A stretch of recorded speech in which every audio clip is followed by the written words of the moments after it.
Thanks again for having us and your participation in that little exercise.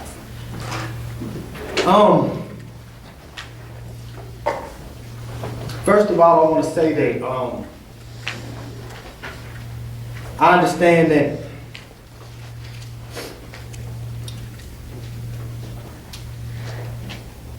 as probation officers, right? You're officers of the court, and so in the field, there's also sort of a thin line between, or there's that line that sometimes we can't cross as from counselor to probation officer. But you know, the probation officer has to play multiple roles at times. Am I right? Sometimes, so many of the children that are going through that are troubled don't have parents. They don't have parents, so a lot of times you take on a parental role. But so often, some officers have 50 plus youth on a caseload. So in terms of trying to actually give each one the amount of attention that they need, it's kind of hard to do. That's an obstacle that you may face. Pay is probably another obstacle. Rent got to get paid, things got to get paid. And also counselors. Most of the time each department has a counselor, a counseling department. So you send them to the counseling department. So before I continue, plug them in a resource, because the reality is this. Most youth or juveniles aren't gone long enough to have a really significant change. So most of that comes from aftercare. Juvenile aftercare, because 6 months or actually 60 days, because the facility I work at houses them for 60 days, and the majority are on probation. And after 60 days, I think all they did was get some McDonald's out their system. You know what I'm saying? I mean, seriously. That's not long enough for an adolescent mind to make a significant change. You know what I'm saying? So the aftercare is a very important thing. Now, one thing I do want to finding as probation officers and officers of the court working in cohesion with progressive-minded individuals that have been a part of that culture, right? Okay, so I understand also what the brother mentioned in terms of the lock 'em up mentality, and I'm sure that it happens because we're human. We have emotions and we get mad, we get angry, and unfortunately, we will begin to generalize this sometimes. We begin to generalize because you can't escape stereotypes. You see the teardrops, you see the webs, and you see the gang tattoos. You automatically have to, the illustration and the thought that comes along with that is inescapable, right? The sagging pants, the gold teeth, whatever it is, the stereotype comes along with that, and we cannot forget. Everybody's familiar with that pipeline effect, right? That pipeline to prison effect that comes from the home to the schooling and then to the system. As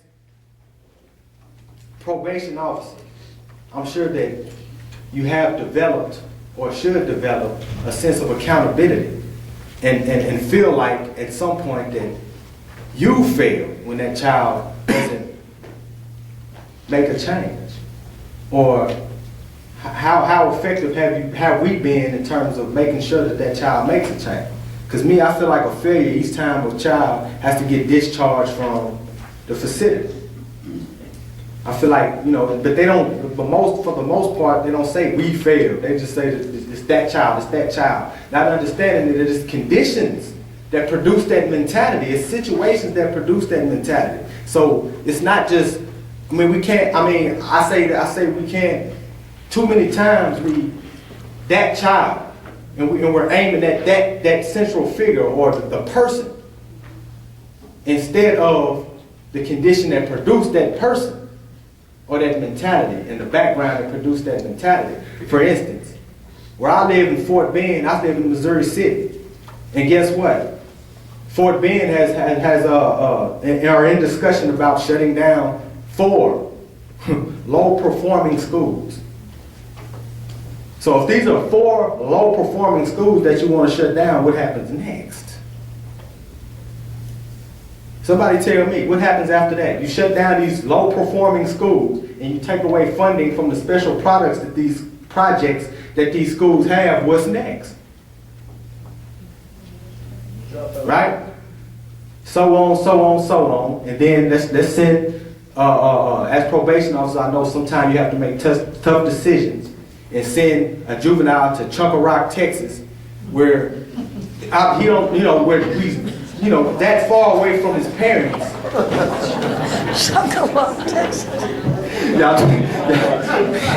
Y'all caught that a little late, like, is there a Chunker Rock, Texas? Where's that at, county?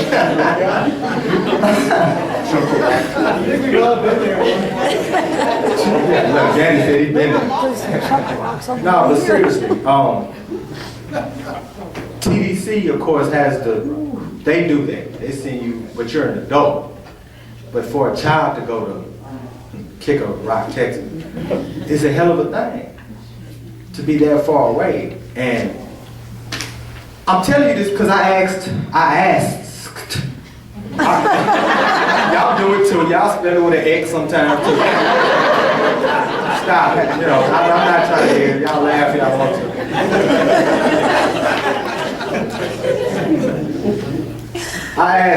I called. See, y'all gonna leave me alone.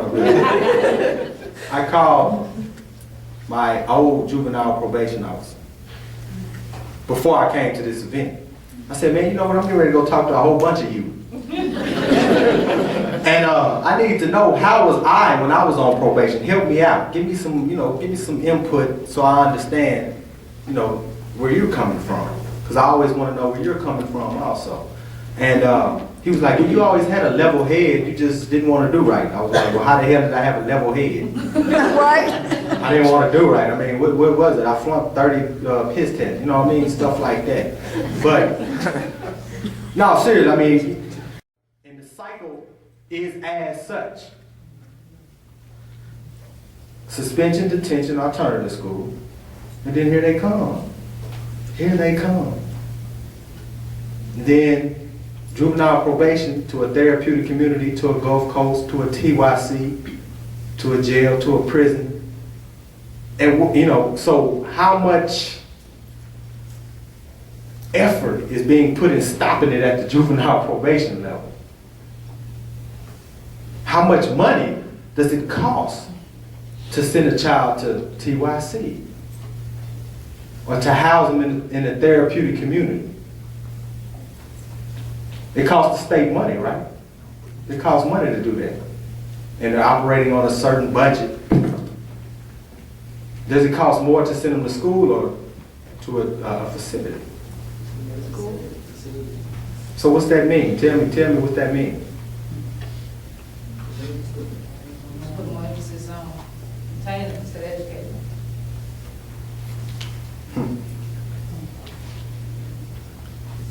That's right. Sad, but true.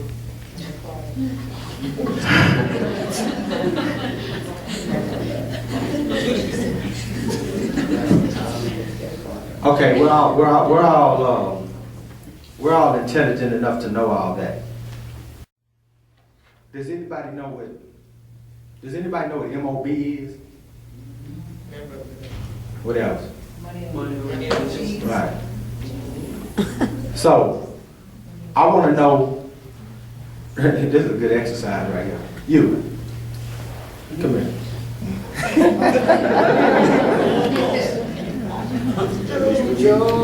I'm going to give you an example of something.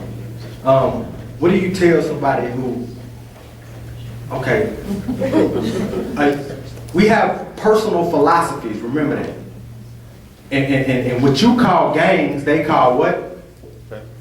Families. That's very important. So what does that consist of? What else do they call it? Mostly the Latinos say families, but what do predominantly African Americans say? Organizations that are governed by what? Constitutions.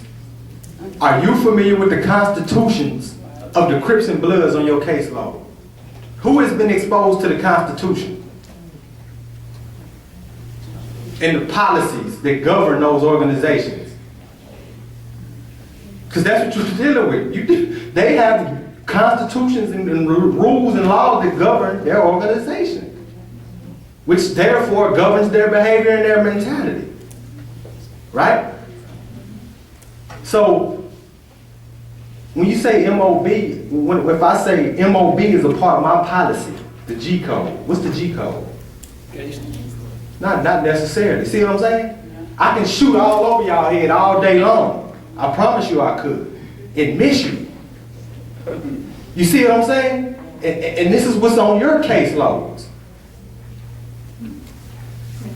So what do you tell someone who says money over beat, or let's just say MOB in the general sense, and let's not deal with the Bloods right now. Let's just deal with money over bees. Too many women in the room that just throw that out there like that. I mean, seriously, you know, no offense, they think like this. You know what I'm saying? MOB, what do you say? This is what I believe in, MOB. What do you tell me? So, I'll ask, so what is MOB? I just told you, money over bees. What does that mean to you? It means, gotta get this money before Pete. So then I'm gonna dig a little further, I'm gonna ask, well, how are your ways of getting that money? Who are you willing to push down to get that money? What are you willing to set aside? What are you gonna consider?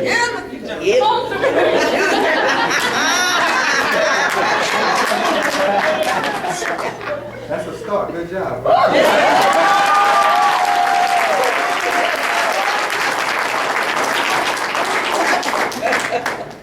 That's a pretty good start right there. You know what I go to first? Do you go to school? No. You got a mama, don't you? Oh man, you get them all the time dealing with their mama. Yeah. What about your mama and your sister? Money over them too, right? Just even using the term B's and H, because you know they refer to women as B's and H's. So I'll be like, okay, what about your mama and your sister? Oh, that's a cool B, ain't it? Yeah. And they be like, wait a minute, what's your, we just using it in general, right? You just saying it in general, so yeah, your sister a cool B. Seriously, I get that wrong with them, and they'd be like, okay, I see what you're saying, man, damn, you ain't got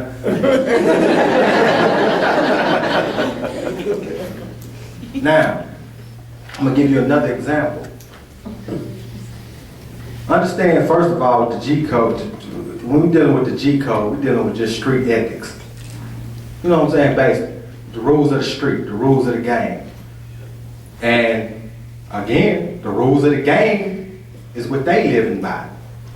You know what I mean? So I communicate with you the same way I communicate with my parent. Defense mode, I gotta lie to you. I gotta tell you what you wanna hear. Remember that. You know what I'm saying? Because if I'm communicating with my parent a certain way, out of shame and guilt and again, they don't get me. I'm communicating with you like a police officer. I'm just cooperating with you. You know what I'm saying? Whatever, okay, yes, I did, yes, no. And that's it. For the most part, I'm saying, yeah, there are some exceptions because some of you have had some breakthrough. But, say for instance, they're gonna call themselves gangsters, right? They're gonna call themselves soldiers. That's what you have on your case, though. Gangsters, soldiers, pimps, players, ballers, all that. Do you know what all those things are? But one thing to do is to help them redefine those things. Like say, for instance, dealing with a soldier. I always tell them, well, what is a soldier? You know, a soldier, first of all, is one who is trained to deal with battle. Trained in the art of war or whatever to be able to understand his terrain. And you know, when you put it to him like that, like, what are you talking about? Well, for one, are you trained to deal with your conditions?